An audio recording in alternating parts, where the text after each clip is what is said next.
వారి చేత పట్టబడిన వారిగా ఈ లోకంలో ఉన్న అధికారాన్ని చూసుకుని వారు ఏం చేస్తున్నారంటే న్యాయాన్ని కూడా అన్యాయంగా మార్చేస్తున్నారు. అది ఇప్పుడే జరిగిందా, ఇప్పుడే ప్రారంభమైందా అంటే కాదు. ఎప్పుడో 2025 సంవత్సరాల క్రితము పరిశుద్ధ గ్రంథ పరిశీలన చేస్తే ఏ దోషము లేని నిరపరాధికి ఈ భూప్రపంచం మీద జరిగిన ఎవరికి జరిగిన అన్యాయమే జరిగింది. ఈ భూమండలం మీద ఎవరికి జరిగిన అన్యాయము జరిగింది. అది ఎలాగా అంటే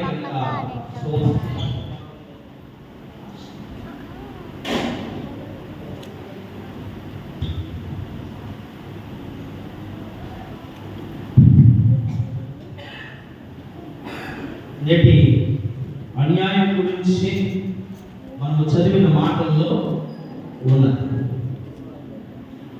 ఏం చేశారు అంటే కనుక కేకలేయించి వాళ్ళు పురమాయించారు, అబద్ధ సాక్ష్యాలు చెప్పి వాళ్ళు కూర్చుకున్నారు. మేము చెప్పినట్టే కేకలేయండి, మేము అనుకున్న టయానికే మీ గడవైపడ్డాం. ఏమైనా కానీ తర్వాత వచ్చే నాశనం గురించి మనకెందుకు, భూమి మీద ఎంతకాలం ఉండాలో తెలియదు, అయినా కానీ అన్యాయంతో వెళ్ళిపోతాం. మన మనస్సాక్షి మనకి తప్పని తెలిసినా కానీ దాన్ని తొక్కేసి అపవాదించిన ఆలోచనతో ముందుకు వెళ్ళిపోతాం. అందుకు ఏం చేశారు తెలుసా? విచారించిన వ్యక్తి చెప్తున్నాడు, ఇతరులు ఏ దోషం నాకు కనిపించలేదు. నిద్రపోతున్న భార్యకు కలిగిన దర్శనాన్ని బట్టి ఈ న్యాయమూర్తి అది నిరపరాధి దోషం నువ్వు కట్టుకోవద్దని చెప్తుంది. చేతులు కడిగేస్తున్నాడు. కానీ నిర్ణయించుకున్న వారు, అనుకున్న వారు ఉన్నారు కదా, వారు ఏదో చేసేసేదాకా అపవాది మనసు అంతే కదా, అది అపవాది మనసు కదా. మంచిగా ఉన్నవారు ఏదో చేసేసేదాకా వాడు చివరి వరకు ప్రయత్నిస్తూనే ఉంటాడు. చివరి వరకు కూడా ఏం చేస్తారు, ప్రయత్నిస్తూనే ఉంటాడు. ఆలోచనలు ఆ నిరపరాధి గురించి జరిగిన సందర్భాలు కొన్ని గుర్తు చేసుకుని చదవబడిన మాటల్లోంచి కొన్ని మాటలు మనము ధ్యానించాలి. అబద్ధ సాక్ష్యం గురించి రాయబడిన మాటల్లో 26వ అధ్యాయంలో 59వ వచనం నుంచి చదువు. ప్రధాన యాజకులను యేసును చంపవాలని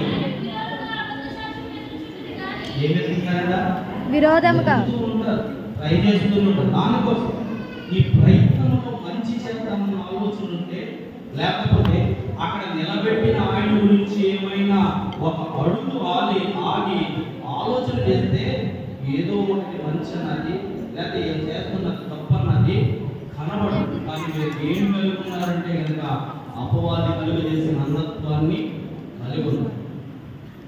అపవాది మనసుతో నింపబడ్డారు.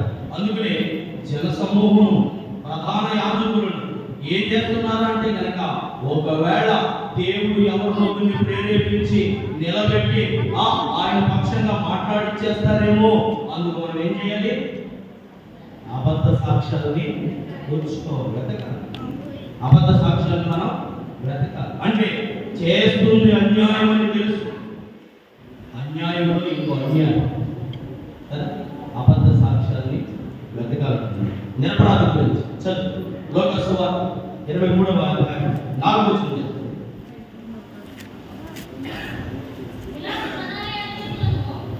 ప్రధాన యాజకులతో జన సమూహంతో ఏమంటున్నాడు? పిలాతు అంటే అక్కడ తీర్పు తీర్చేవాడు చెప్తున్నాడు, నాకు ఏ నేరమో కనపడలేదు. నీకు కనపడదయ్యా, మాకు పచ్చకాలంలో వచ్చేసి మాకు పచ్చగానే కనపడదు. ఒకవేళ మేము చెప్పినట్టు నువ్వు చేయకపోతే కనుక మరలా నీకు ఓటు ఉండదు, నీకు ఆ కుర్చీ ఉండదు. భయపడుతున్నది అధికారం అంతే కదా. కానీ కైసరు చట్టాన్ని, కైసరు ఇచ్చిన చట్టానికి వ్యతిరేకంగా తప్ప మీరు మాకు రాదు. ఏం చేస్తారు?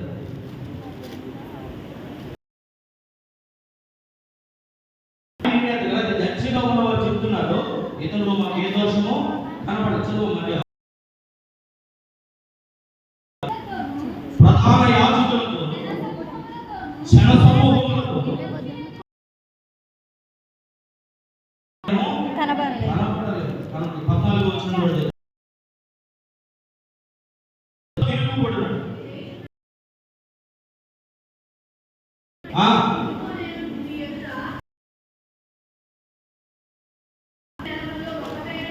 ఒక్కటైనా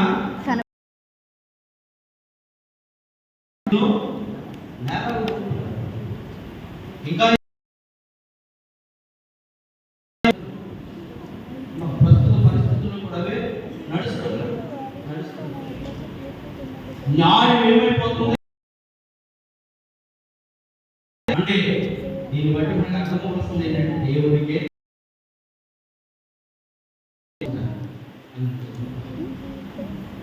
కానీ ఇప్పుడు ఒకవేళ మౌనంగా గొర్రెపిల్లలాగా ఏం వేటాడే సింహములాగా రాజదండాన్ని చాకపట్టుకుని వారు అతి త్వరలో ఆపే చాలా మంది అవుతుంది.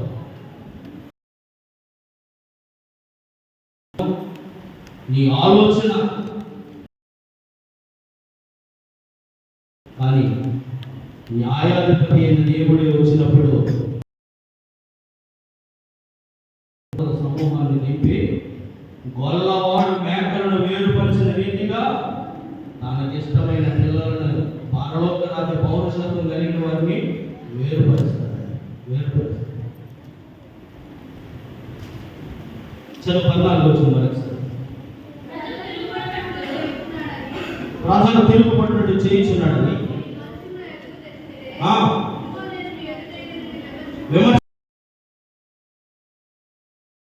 ఏది నాకు కనబడలేదు. 27వ అధ్యాయం 4వ వచనం చదవండి.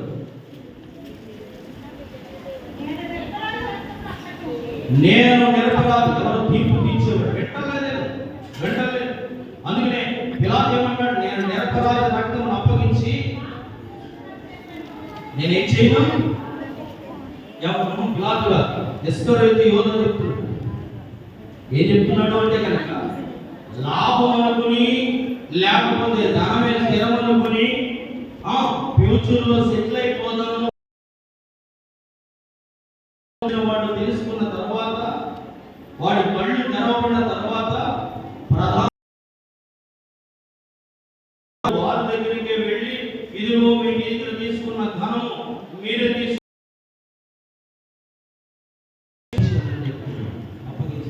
19వ వచనం చదవండి.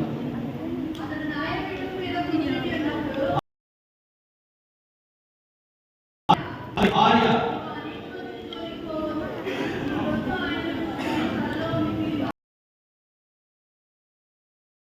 ఏం చేస్తాడు అధికారి?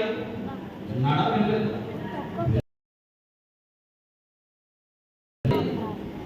ప్రతి భర్త విషయం వెనక స్త్రీ ఉంది అని లోక సామెత చెబుతున్నారు. కానీ ఇక్కడ తీర్పు తీర్చే అధికారి వెనకాల కూడా తన భాగస్వామి కుటుంబాన్ని లేకపోతే ఆ రాజుకు వచ్చే ఆపదలు లేక ఆ కుటుంబం అనుభవించవలసిన శాపాన్ని తప్పించి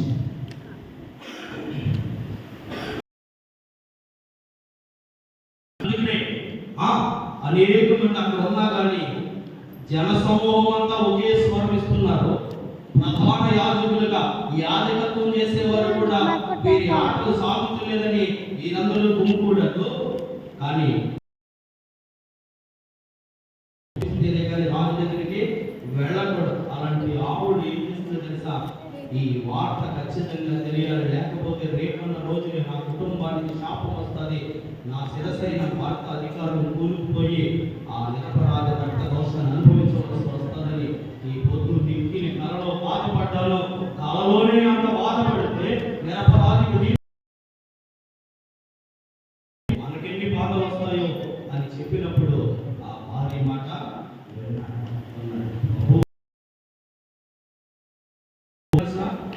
ఓ స్త్రీ ఈ భర్తను మార్చుకుందో లేదో నువ్వే చూస్తూ చెప్పలేదా?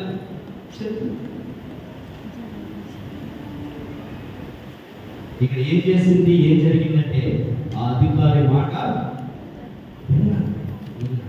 24వ వచనంలో చెప్తారు. ఏమయ్యాడంటే కనుక నేను చెప్తున్నానే కానీ నేను ఆల్రెడీ ప్లాన్తో ఉన్నారు కనుక నా వల్ల ఏ ప్రయోజనము లేదు. నేను ప్లాన్ ఫిక్స్ అయిపోయాను. ఈ ప్లాన్ బట్టి నేను చేసింది ఏమి లేదు లేదు. అందుకు ఏం చేశాడు? చేతులు చదువు నీళ్లు తీసుకుని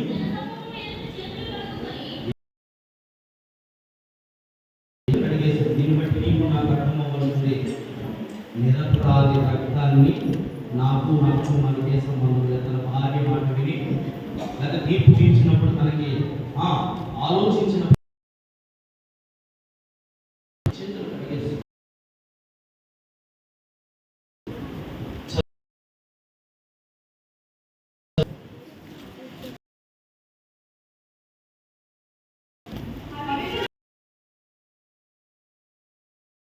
నిష్కల్మషుడును పాపంలో చేరక ఎవరిపైనా నిర్దోషి, మనం చదువుతున్నట్లయితే మనం ధ్యానిస్తున్న అంశం నిరపరాధి. ఈయన పవిత్రుడు, నిర్దోషి, నిరపరాధి, నిష్కల్మషుడు, పాపంలో ఏ మాత్రము చేరక ఈ లోకమంతా పాపముతో ఉన్నప్పుడు పుట్టుకలో పాపము లేకుండా 33 జీవిత చరిత్రలో ఏ పాపం అనే మాలిన్యం అంటకుండా, లేకపోతే చనిపోయినప్పుడు కూడా పాపము చేసిన వాడుగా చనిపోకుండా తిరిగి లేచిన పునరుద్ధానుడుగా ఎల్లప్పుడూ నిలిచే కొండగా ఆకాశమంత ఎత్తైన గొప్ప దేవుడుగా, ఆకాశ మహాకాశాలు పట్టజాలంత గొప్ప దేవుడుగా నేటి వరకు ఆయన సజీవుడుగా ఉన్నాడు. ఈ విషయం అనేక మందికి తెలియదు. కానీ ఆనాడు తీర్పు తీర్చిన పిలాతుకు అర్థమైంది, ఈ నిరపరాధి దోషము, ఈ నిష్కల్మషుడు దోషము, ఈ నిర్దోషి దోషము నా మీదకి రాకూడదని. ధర్మశాస్త్రం కూడా ఆ మాట చెప్తుంది. నిర్గమకాండం చదవండి ఒకసారి. నిర్గమకాండం 23వ అధ్యాయం 7 వచనాలు చదవండి. అబద్ధమునకు దూరముగా నుండుము, నిరపరాధినైనను నీతిమంతుడైనను ఏం చేయకూడదు? చంపకూడదు. అది తెలిసిన పిలాతు నిరపరాధి రక్తాన్ని నేను అంటించుకోను. ధర్మశాస్త్రం చెప్తుంది, నువ్వు తీర్పు తీర్చేటప్పుడు జాగ్రత్త, నువ్వు చేసే ఆలోచన నీకు జాగ్రత్త. లేదా ఇండియన్ పీనల్ కోడ్ చెప్తుంది, 100 మంది దోషులు తప్పించుకున్నా పర్లేదు, దేవుడు ఆ దోషాన్ని బట్టి శిక్ష విధిస్తాడు. ఇదిగో న్యాయస్థానం అనేది లేదా న్యాయం అనేది జరుగుతున్నప్పుడు ఒక నిర్దోషి కూడా దోషిగా శిక్షను అనుభవించడానికి వీల్లేదు. అదే ధర్మశాస్త్రం కూడా చెప్తుంది, నిర్దోషిని, నిరపరాధిని నీవు చంపకూడదు. చదువు. నేను దుష్టుని అంటే దేవుడు తీర్పు తీర్చేవాడిగా ఉన్నాడు కదా, దుష్టుడిని అయితే ఆయన నిర్దోషిగా వెంచడు. ఒకవేళ నువ్వు చాలా మనీ అయిపోతున్నావు, ఇటువంటి చేసి కూడా ఆయన సేపు అనుకుంటున్నావేమో, కానీ అసలే న్యాయాధిపతి పీఠ ఎదుట నీవు నిలబడ, నీ దోషాన్ని ఆయన ఎదుట నీవు కప్పుకున్న ఆయన బట్టబయలు చేస్తాడు. అందుకనే నీవు నిర్దోషిగా బయట జనం మధ్యన చాలా మంది అయిపోవచ్చు, కానీ నీవు నిర్దోషి నాకు తెలుసు, నువ్వు దోషి నాకు తెలుసు, నీ నిర్దోషిగా నిన్ను ఎంచమంటున్నాడు. ఎందుకు అంటే కనుక నీవు నిరపరాధి అన్యాయముగా తీర్పు తీర్చు. అన్యాయమైన తీర్పును నీవు, అన్యాయమైన ఆలోచన నీవు, అన్యాయమైన సమూహాన్ని నీవు కూర్చావు. దీన్ని బట్టి నేను తీర్పులోకి తేరాలనుకుంటున్నావా అని ప్రభు ప్రశ్నిస్తుంది. ఇదంతా కూడా నేటి అంశం గురించి మనం ధ్యానం చేస్తున్న నిరపరాధి అనే మాట. తీర్పులకి రాసిన పత్రిక 2వ అధ్యాయం 14వ వచనం 15వ వచనం చదువుతుంది.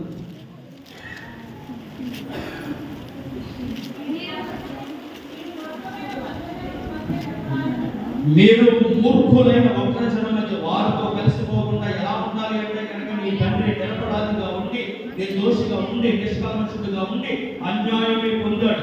ఆయన పిల్లలైన మీరు కూడా మూర్ఖులైన వక్రజనం, మంచిని చెడుగా వక్రీకరించేవారు, లేనిది ఉన్నట్టుగా మార్చేవారు, తెల్ల గుడ్డ మీద ఏదో ఒక నల్లని అపవాది మర్చేసి ఆ డాగును చూపించి తీర్పులు తీర్చే వారి మధ్యన మీరు ఎలా ఉండాలో తెలుసా? నా పిల్లలైన మీరు ఒక్కర జనం మధ్యన నిరపరాధులుగా ఉండాలి. చదువు. నిరపరాధులను, నిష్కలంకులను ఎలా ఉండాలంట? అనింద్యులైన దేవుని కుమారులుగా, కుమార్తెలుగా ఉండాలి. అలా ఉండవలసిన నీకు కూడా ఒకవేళ ఇటువంటి ఆలోచనలో చేరుతున్నావే, ఇటువంటి ఆలోచన ఎప్పుడైనా నీకు తారసపడిందేమో, ఏకీభవించినా కూడా దాన్ని చేసినట్లే దేవుడు. ఇంకో విషయం తెలుసా? ఖండించమని చెప్పిన దేవుడు, గద్దించమని చెప్పిన దేవుడు, ఒకడు నిన్ను నీ ఎదుట అన్యాయం అయిపోతుండదు తప్పున ఆయన చెప్పకుండా నోరు మూసుకోమని అనలేదు. అన్నాడా? తప్పును ఏమన్నా లోపల అప్పుడు దేవుని మాటలు చెప్పు, సువార్తను పని చేయాలి. కానీ ఇది కూడా లెక్కల్లోకి తీసుకుంటాడంట దేవుడు. నీ ఎదుట ఒకడు అప్పు చేస్తూ ఉంటే ఖండించలేదు, నీకు తెలిసి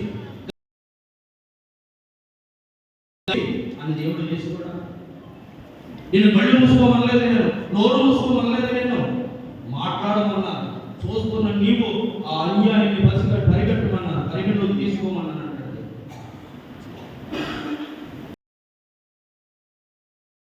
దోషిగా ఒక్కర జనం మధ్యన చాలా జాగ్రత్తగా ఉంటారు, జాగ్రత్తగా ఉంటారు. కొలసీలకు రాసిన పత్రిక చదువు. కొలసీలకు రాసిన పత్రిక 1:22 తన సన్నిధిని పరిశుద్ధులుగా, నిర్దోషులుగా, నిరపరాధులుగా,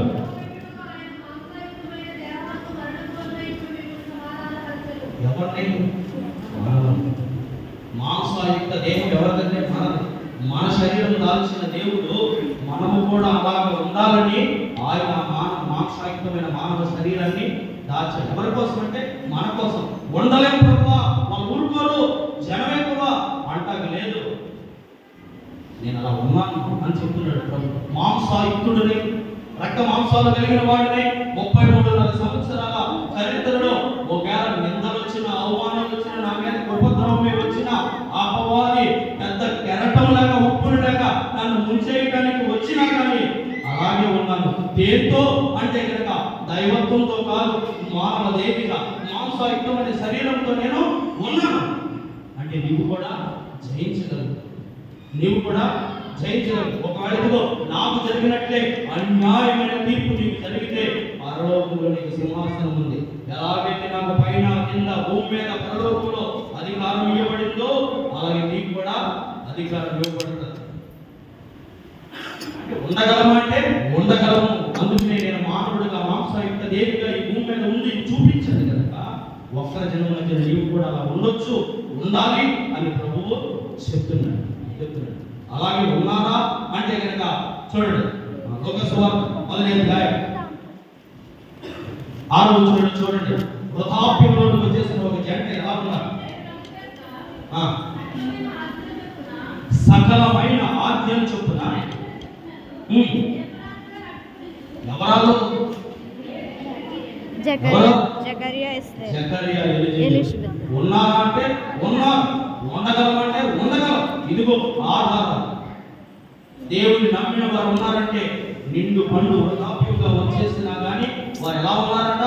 నిరపరాధులుగా ఉన్నారు.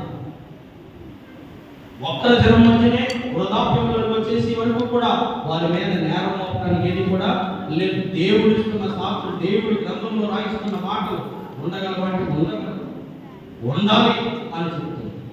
ఇది నిరపరాధు గురించి మాట. అన్యాయమైన తీర్పు తీరుస్తున్న వారి గురించి, తీర్చబడిన వారి గురించి, తీర్చిన వారే అన్యాయమైన దాంట్లో నా వంతు లేదు, లేకపోతే నా హస్తం లేదు అని చేతులు కట్టుకున్న వారి గురించి మనము నిరపరాధ అంశం మీద ధ్యానం చేసాము. 64వ వచనంలో ఉన్న ఒక మాటను గుర్తు చేసేసుకుని వాక్యాన్ని ముగించు.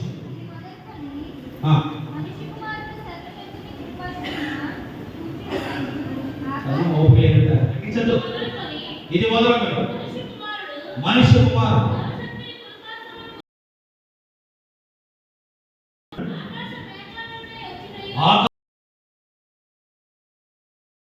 ఏం చెప్తున్నాడంటే ఆయన ఒకవేళ అన్యాయం అయిపోయింది తండ్రి కూర్చుని ఈ కుమారుడు చెప్పినట్టే తండ్రి తీరుస్తాడు, లేక కుమారుడిని యేసు నామములో అడిగితే తప్ప ఈ తండ్రి ఇవ్వడు, ఆ కుమారుడే మరలా వస్తాడు, అయిపోయిందన్న వారికి అందరికీ కూడా తీర్పు తీరుస్తాడు. అందుకనే అన్యాయంగా నిరపరాధ న్యాయపతి వస్తున్న వచనాన్ని నేను చెప్తాను. చూడండి, కొన్ని మాటలు చూసేసి వాక్యాన్ని ముగించుకుని 24వ అధ్యాయం మత్తయి సువార్త 30 చదవండి.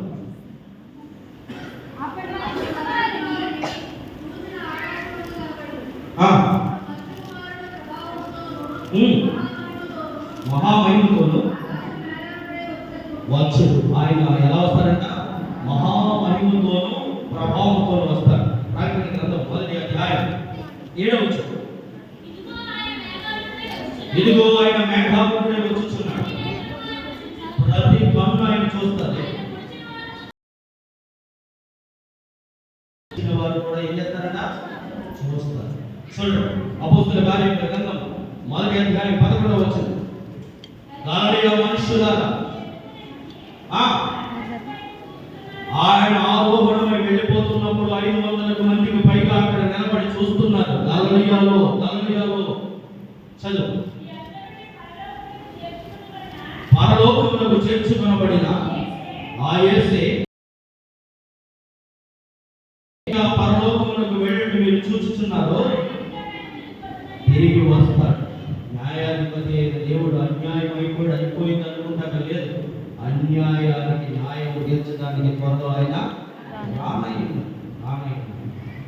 అన్యాయం చేసిన వారు కన్నులు పెద్దలు చేసి చూస్తారు. చదువు మరొక మాట. దశలోనికి రాసిన పత్రిక 1వ పత్రిక 4వ అధ్యాయం 16వ వచనం. చదువు ముగించు. ఆర్భాటముతో ప్రధాన దూత శబ్దముతో దేవుని పూరతో ఎక్కడికి వస్తాడట? ఖచ్చితంగా వస్తాడు.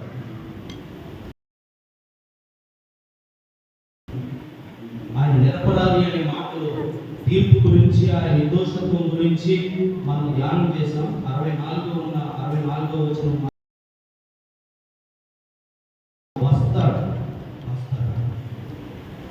ఆయన వస్తాడంటే మనకి ఏం కలిగి ఉండాలంట?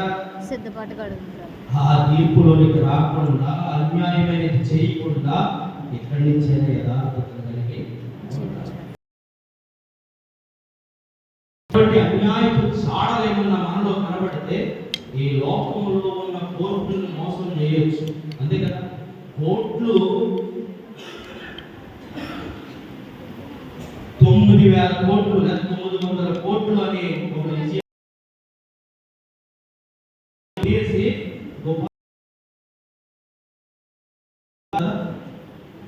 అదంతా ఎవరు పేదలు కూర్చుకున్నా డబ్బు. కానీ ₹1,00,000 లోన్ కావాలంటే ఆ బ్యాంకులు ఎన్ని రిప్పలు పెట్టి ఎన్నిసార్లు తెప్పిస్తారు. కానీ ఇటువంటి సూట్ కేసుతో పట్టుకెళ్ళి ఇంటికి ఇచ్చేస్తారు.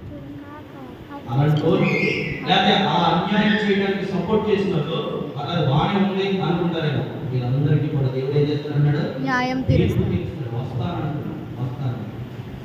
చదువు మరో పాట. మత్తయి సువార్త 16వ అధ్యాయం 27వ వచనం.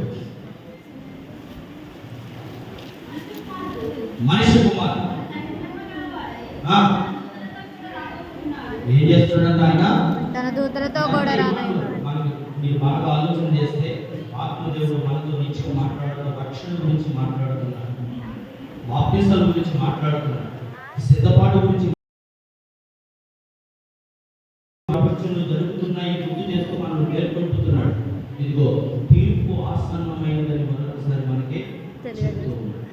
వస్తే ఏంటి అంటే కనుక మెస్సయ్య కోసం ఎదురు చూసినప్పుడు వస్తే ఏంటి అంటే కనుక మెస్సయ్య మాకు రక్షణ ఇస్తాడు, మెస్సయ్య మమ్మల్ని పరిపాలిస్తాడు, మెస్సయ్య మాకు రాజుగా ఉంటాడని అలనాడు చూసిన వారికి ఆ మెస్సయ్య రాని వచ్చాడు. వారందరి కోసం ప్రాణం పెట్టి రక్షణ ఇచ్చాడు.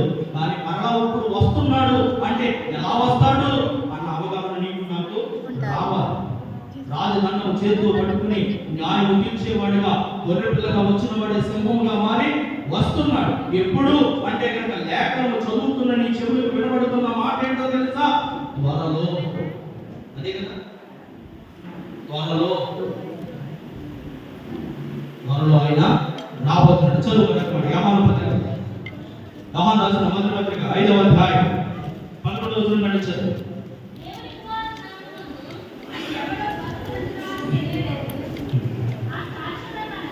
11వ వచనం కండి.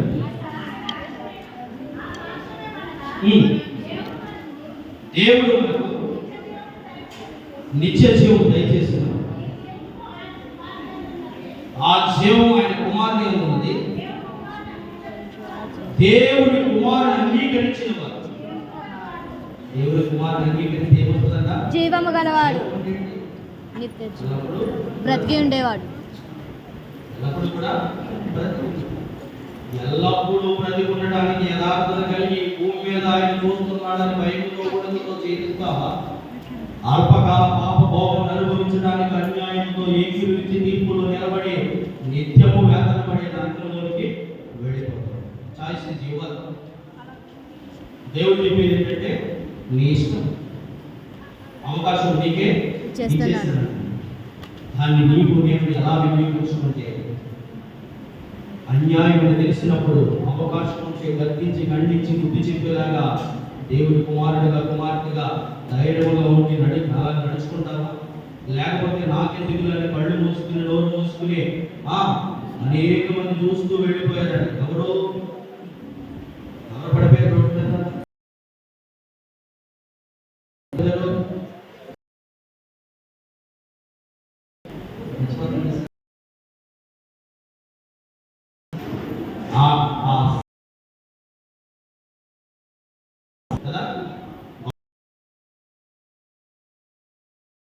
కానీ ఆ దొంగల చేత